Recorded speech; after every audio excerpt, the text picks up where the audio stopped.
وہ دروازے نہ بند کریں جن دروازوں کی برکت سے روزی آتی ہے۔ ایک حدیث میرا دل کرتا ہے آپ کو یاد ہو جائے، مستدرک للحاکم میں حدیث ہے۔ حضرت انس بن مالک رضی اللہ تعالیٰ عنہ فرماتے ہیں ایک بھائی حضور کی بارگاہ میں بیٹھا رہتا تھا، نکما نہیں تھا، شارحین حدیث کہتے ہیں کہ کسی مجبوری سے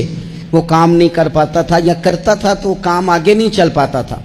ذہنی صلاحیت ہی شاید زیادہ نہیں تھی۔ یہ حدیث مشکات میں بھی موجود ہے، مستدرک للحاکم میں بھی موجود ہے۔ حضرت انس بن مالک رضی اللہ تعالیٰ عنہ فرماتے ہیں وہ حضور کی بارگاہ ناز میں بیٹھا رہتا تھا، اس کے بھائی نے آ کے شکایت کی، یا رسول اللہ صلی اللہ تعالیٰ علیہ وسلم، یہ کوئی کام ہی نہیں کرتا، کوئی محنت نہیں کرتا، کوئی جدوجہد نہیں کرتا، آگے نہیں بڑھتا، مجھے اس کی ضروریات کی کفالت کرنی پڑتی ہے، مجھے جدوجہد کرنی پڑتی ہے، مجھے اس کے معاملات کا خیال رکھنا پڑتا ہے، آپ اسے سمجھائیں۔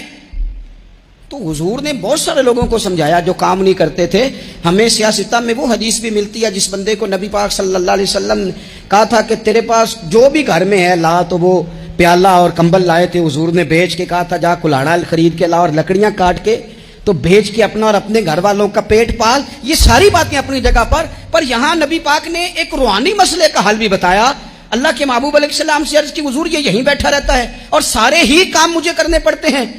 تو حضور نے نظر مبارک اٹھا کے بھائی کی جانب دیکھا جو بھائی کا شکوہ کر رہا تھا، تو کریم محبوب فرمانے لگے ہو سکتا ہے یہ جملے میرے محبوب کے، ان کو کہیں لکھنا، ان کی مٹھاس دیکھو، ان کا حسن دیکھو، اور بھائیوں کی محبت کے بیج جو رسول پاک پیوند لگا رہے ہیں اور جوڑ رہے ہیں اور جس انداز میں بھائی کو بھائی سے ملا رہے ہیں، اس لہجے کے حسن کی مٹھاس کو بھی ذرا چکھ کے دیکھو۔ حضور فرمانے لگے ہو سکتا ہے رب تمہیں جو رزق دے رہا ہے وہ اسی بھائی کی وجہ سے دے رہا ہے۔ بھائی پائیاں دے ویری ہوندے تے بھائی ہی پائیاں دیاں باواں، او بھائی ہو سکتا ہے اس کی وجہ سے تجھے مل رہا ہو، اس کی وجہ سے۔ وہ دروازے نہ بند کریں جن دروازوں کی برکت سے روزی آتی ہے۔ کبھی بھی وہ کام نہ کریں جن کاموں کی اگر آپ کو کل تک برکت تھی، کل تک کام ٹھیک چل رہا تھا، کل تک نظام بہتر تھا، اور آج آپ کو محسوس ہوتا ہے کہ کہیں کمزوری آ گئی ہے، کہیں حالات اس طرح کے نہیں رہے، تو پھر آپ غور کریں کہیں ایسا تو نہیں کسی غریب کا آپ کے گھر سے رزق جاتا تھا اور آپ نے بند کر دیا،